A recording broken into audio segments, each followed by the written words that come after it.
Uno de los grandes problemas del país es el de su sistema judicial.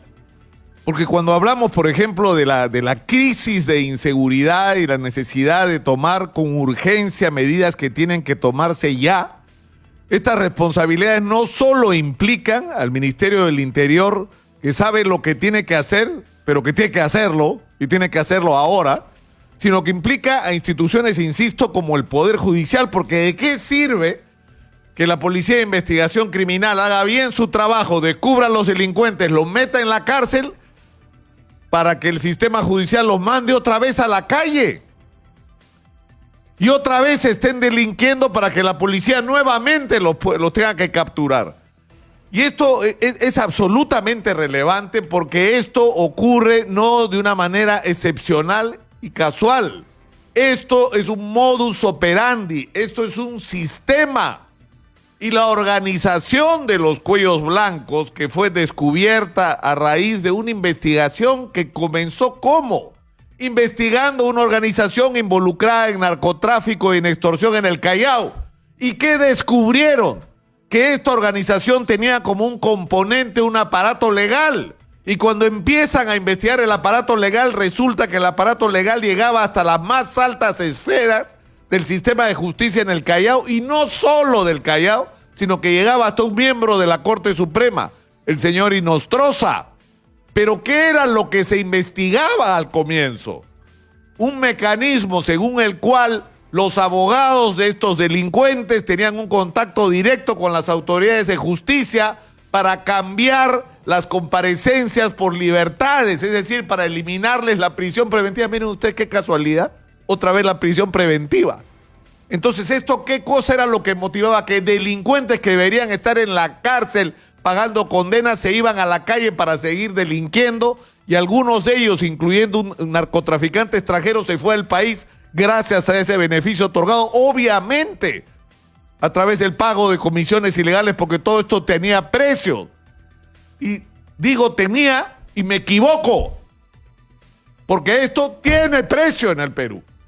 Porque tiene precio ahora, porque la corrupción en el sistema de justicia sigue funcionando y porque tenemos el derecho a saber la verdad completa y a exigir que se desarticulen las redes de corrupción que hoy hay en el Poder Judicial en el Perú. Porque en el norte, en el caso del escándalo alrededor del señor Oviedo, lo que se destapó no ahora. Es más, a mí me echaron de la televisión al final por eso, por meterme con Oviedo. ¿Y cuáles eran uno de los hechos que se denunciaban en esa época? Que con medidas cautelares obtenidas en Bagua, de un juez que se apellida Cohen, podías tener el control de una azucarera en el norte del país. Y ese mismo señor hace unas semanas ha dado unas medidas cautelares a la Universidad Telesub. La misma persona, el mismo juez. O sea, ¿qué es esto? No se pasen.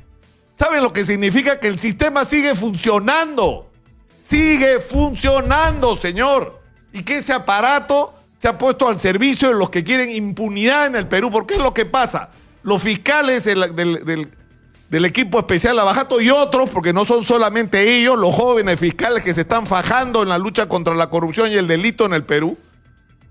Porque no son solo ellos, y hay que decirlo. La gente que trabaja con el fiscal Jorge Chávez Cotrina, por ejemplo, ¿no? O el fiscal de Chiclayo, que ha puesto de cabeza a las redes de corrupción y del delito allá. Lo que pasa es que ellos hacen su chamba y ponen a los delincuentes, y en primera instancia se encuentran con jueces como Carhuancho, que tiene pantalones y hace lo que tiene que hacer, pero cuando empieza a subir en las instancias de justicia se chorrea la justicia en el Perú y vuelve a imponerse la impunidad. Y el tema es que, una vez más, no estamos hablando de excepciones, de casos aislados, no generalicemos. En estos estudios, el doctor Víctor Prado Saldarriaga, cuando en algún momento durante semana fue presidente provisional de la Corte Suprema, es como que entró aire fresco, porque por primera vez un miembro de la Corte Suprema dijo: tenemos una enfermedad con la corrupción, esto es un cáncer.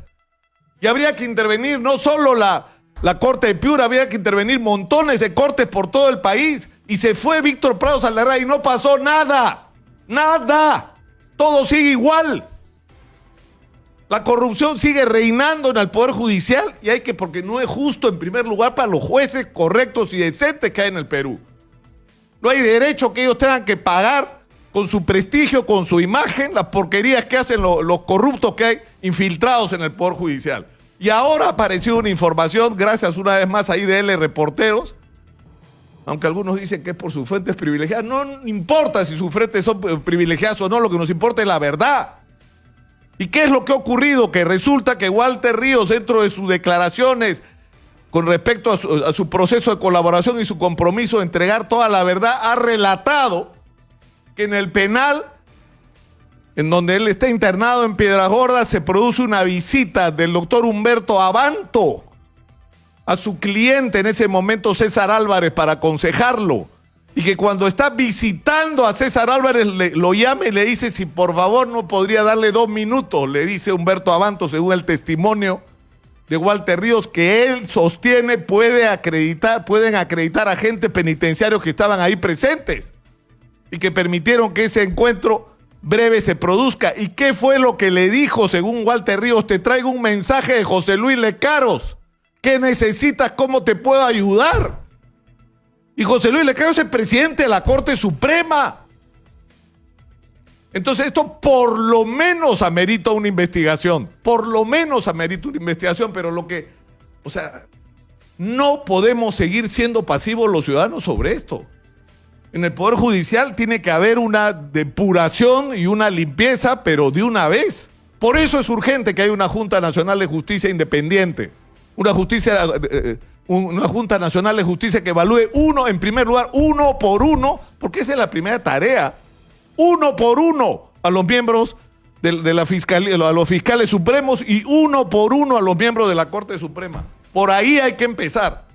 Pero tenemos que empezar también por hacer lo que es nuestra obligación en los medios, hablar de este tema, señores, y no los vamos a soltar, están avisados. He dicho.